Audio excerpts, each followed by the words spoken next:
Assalamualaikum warahmatullahi wabarakatuh. Selamat malam pemirsa redaksi Aceh TV. Kembali hadir menjumpai Anda dengan beragam informasi aktual dan merakyat dari Tanah Rencong. Untuk edisi lembaran kerja hari ini Senin 26 Oktober 2020 bersama saya Ajuf Rizal. Inilah laporan selengkapnya.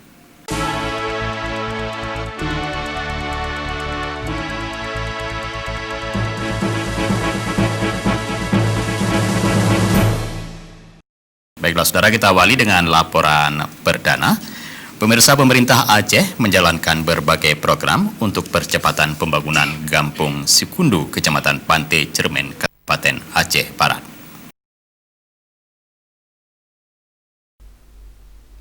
Berbagai program seperti pembangunan rumah, pembangunan infrastruktur pendukung pemberian bantuan sosial, bantuan jaminan hidup, serta pemberian bibit tanaman terus diberikan pemerintah agar Sikundu bisa menjadi daerah mandiri yang menghasilkan produk yang berkualitas. Asisten 2 Sekda Aceh, T. Ahmad Dadik mengatakan, setelah membangun rumah warga, komunitas adat terpencil, dan berbagai infrastruktur lainnya, pemerintah juga membuat banyak program. Harapannya masyarakat bisa menetap dan Kampung Sikundu betul-betul menjadi kampung yang produktif.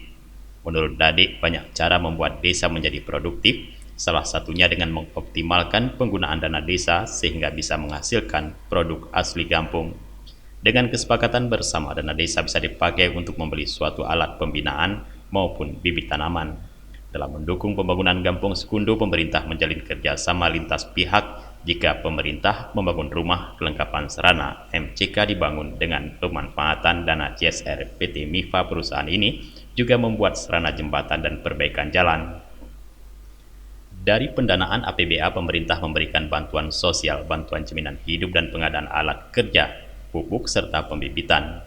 Pada tahun 2019, seluruh masyarakat Sikundu juga telah menikmati aliran listrik yang dipasang oleh PLN bersama Distamben Aceh.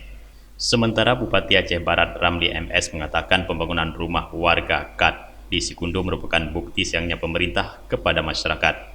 Bukan hanya membangun rumah, pemerintah juga telah memberikan masyarakat akses perekonomian seperti penyediaan lahan serta bibit dan pupuk. Hadir dalam kegiatan tersebut Kepala Biro Humas dan Protokol Setda Aceh Muhammad Iswanto dan Sekretaris Dinas Sosial Aceh beserta sejumlah tagana. Dari Aceh Barat, Tim Liputan Aceh TV melaporkan.